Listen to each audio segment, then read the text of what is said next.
Powerful కాదు కదా. Ordinance అనేది ఒక తాత్కాలిక వెసులుబాటు. మీకు అసెంబ్లీ ఉండే లాస్ట్ డే పెట్టుకొని లాస్ట్ డేలో మీరు ఈ యొక్క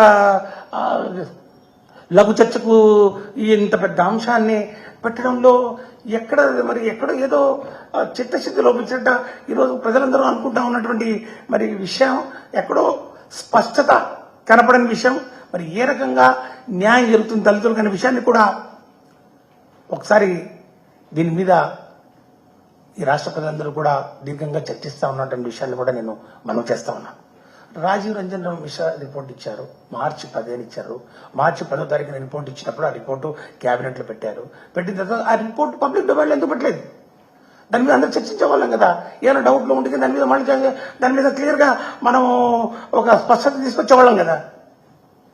మరి ఆయన నిన్న ముఖ్యమంత్రి గారు అసెంబ్లీలో మరి చంద్రబాబు నాయుడు గారు కొన్ని విషయాలు చెప్పారు.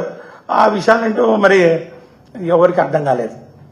ఆయన మాట్లాడినటువంటి రోస్టర్ విధానం, చంద్రబాబు నాయుడు గారు చేసినటువంటి ప్రకటనలు ఇంకా ఫర్దర్ కాంప్లికేషన్స్, ఫర్దర్ కన్ఫ్యూజన్ కు తెరలేపి పూర్తిగా అయోమయానికి దారితీసేలా ఉన్నాయి.